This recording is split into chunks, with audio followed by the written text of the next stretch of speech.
या देशाचं भवितव्य घडण्यासाठी वेस्टर्न कंट्रीमध्ये ज्या टाईपच्या बिल्डिंग डेव्हलप झाल्यात, तेच आमचं स्वप्न आहे की आपल्या शहरामध्ये, आपल्या राज्यामध्ये ती डेव्हलप व्हावी, चांगले इन्फ्रास्ट्रक्चर असावं, चांगल्या वेगळ्या अम्युनिटीज असाव्यात की जेणेकरून त्याचा सर्व लोकांना चांगल्या पद्धतीत उपभोग घेता आला पाहिजे, इनोव्हेशन झालं पाहिजे, काहीतरी नाविन्यपूर्ण या आपल्या राज्यामध्ये आलं पाहिजे. कारण या टेक्नॉलॉजीच्या दुनियेमध्ये नक्कीच भारत खूप ग्रोथ करतो आहे, पण जर माणूस म्हणून जर आपली त्याला जोड मिळाली तर नक्कीच आपला भारत देश विकसनशील वर्ण तो विकसित झाल्याशिवाय राहणार नाही. त्यामुळे आपल्या सर्वांची जी काही स्वप्न, आकांक्षा, इच्छा आहे ती पूर्ण होणार आहे. त्यासाठी आम्ही जी कन्सेप्ट राबवली त्या कन्सेप्ट मधने आधी तुम्हाला उतरावं लागेल आणि त्याच्यानंतर ती तुमची स्वप्न पुढे जाणार आहेत. जर हे आपलं राष्ट्र जगामध्ये न्यायचं असेल तर या राष्ट्राला आपल्यासारख्या लोकांनी पुढे येऊन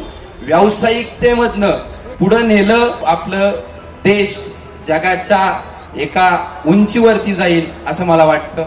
आमची जी स्वप्न आहेत ती स्वप्न तुमच्या समोर आम्ही मांडण्याचा प्रयत्न करतोय.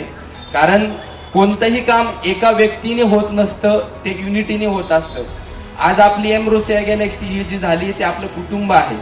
तर ते कुटुंब आपल्याला जर चांगलं स्वच्छ ठेवलं तर आपला बिझनेस जगाच्या कानाकोपऱ्यामध्ये जाणार आहे. या कार्यक्रमाला यायचंही मूळ कारण आहे की हे जे एवढं मोठं वैभव ज्या वैभवनी निर्माण केलं आणि ज्या जिद्दीतून उभं केलं ते खूप महत्वाचं असतं. कोरोना आल्यानंतर सुद्धा कोरोना के बाद भी ज्या हिमतीने आणि ताकदीने हे प्रोजेक्ट पूर्ण केलंय ती मिसाल, तो आदर्श महाराष्ट्रातल्या प्रत्येक पोरांनी घेतला पाहिजे.